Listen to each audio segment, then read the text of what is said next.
పాకిస్తాన్ మాజీ ప్రధాని ఇమ్రాన్ ఖాన్ ను హత్య చేశారా? అడియాలో జైల్లో ఉన్న ఆయన్ను చంపేశారంటూ వదంతులు వెల్లువెత్తుతున్నాయి. బలూచిస్తాన్ విదేశాంగ శాఖ ఏకంగా తమ ఎక్స్ ఖాతాలో ఆయన్ను చంపేశారని ఓ ఫోటోతో పోస్ట్ చేసింది. దీంతో ఒక్కసారిగా పాకిస్తాన్లో ఆందోళనలు రేగాయి. ఇంతకు ఇమ్రాన్ బతికే ఉన్నారా లేదా చనిపోయారా?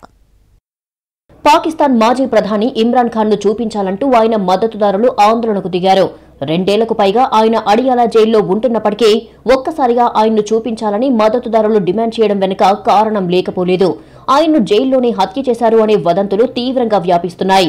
ఈ నేపథ్యంలో ఆయన మద్దతుదారులు జైలు వద్ద పెద్ద ఎత్తున ఆందోళనకు దిగారు. అలాగే ఇమ్రాన్ ఖాన్ సోదరీమణులు కూడా జైలు వద్దకు వెళ్లారు. తమ సోదరుణ్ణి కలిసేందుకు అనుమతి ఇవ్వాలని కోరారు. కానీ వారిని జైలు సిబ్బంది అడ్డుకున్నారు. అయితే కోర్టు అనుమతి ఉన్నా ఎందుకు చూపించడం లేదని అడగడంతో 2 వర్గాల మధ్య వాగ్వాదం జరిగింది.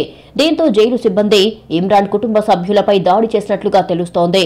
మరోవైపు ఇమ్రాన్ ఖాన్ ను హతమార్చినట్లు బలూచిస్తాన్ విదేశాంగ శాఖ తమ ఎక్స్ ఖాతాలో ఓ పోస్టు చేసింది. Pak chief of army staff Asim Munir, నిఘా విభాగం ఐఎస్ఐ కలిసి ఆయన్ను హతమార్చినట్లు వార్తలు వస్తున్నాయని అందులో రాసుకొచ్చింది. అలాగే పలు మీడియా సంస్థలు కూడా దీనికి సంబంధించి వార్తలు ప్రచురించినట్లుగా తెలుస్తోంది. కానీ ఇప్పటి వరకు వీటిని ధృవీకరించేలా అధికారికంగా ఒక్క ఆధారం కూడా బయటికి రాలేదు.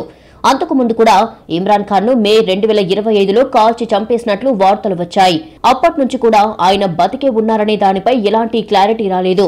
ఇక ఇమ్రాన్ ఖాన్ పలు కేసుల్లో శిక్ష పడి 2023 ఆగస్టు నుంచి జైల్లోనే ఉంటున్నారు. ప్రధానంగా అల్ ఖాదిర్ ట్రస్ట్ కి సంబంధించి అవినీతికి పాల్పడ్డారని ఆయన్ని జైల్లో వేశారు.